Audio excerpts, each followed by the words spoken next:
What's more significant, Lewis? What sounds more significant to you? Barack Obama, number one, banning special interests from contributing to the 2012 Democratic National Convention, which we have heard from a DNC official is happening. Or number two, proposing a $53 billion in spending for high-speed rail. Which to you strikes you as more important, more significant? That's tough. Tough when we factor in our debt crisis. Well, here's what I think.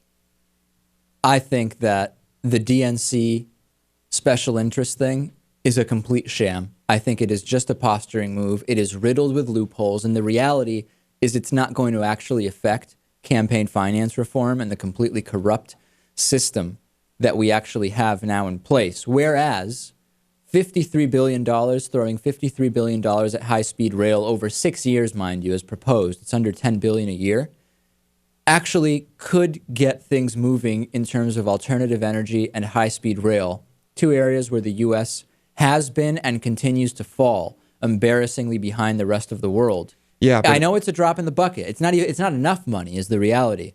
If I had to choose, I believe the DNC special interest thing is a political posturing nonsense move.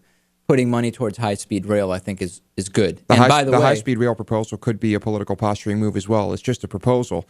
And if it doesn't happen, oh, well, it was quashed. What can I do? It's not, but it's more than a proposal. It's an actual request. In other words, the money will be put towards it unless lawmakers get in the way, which many will try to. As we've seen, governors from the Midwest, they don't have the population density to care about high-speed rail. They've said it. We just don't want the money.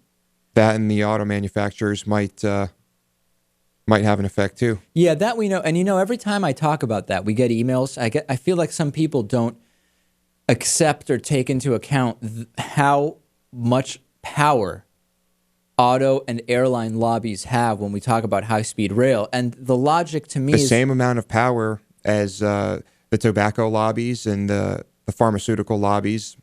Well, any of these huge corporations when it comes to any matter. The mechanism is such that where we live is a perfect example. From here to Washington, D.C., driving takes, depending on traffic, 6.5 to 8 hours, okay?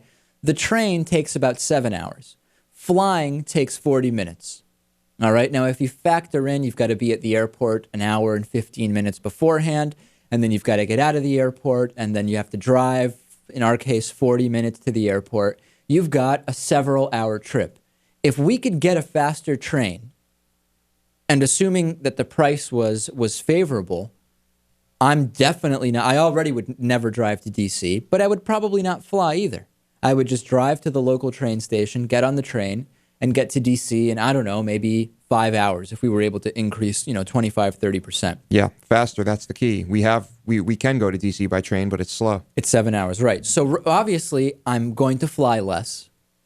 And if I have a car and really in town I don't need one, not me, I would keep my car either way, but many people would say I can get around locally without a car, and now I'm taking the fast train to D.C., I'll get rid of the car altogether.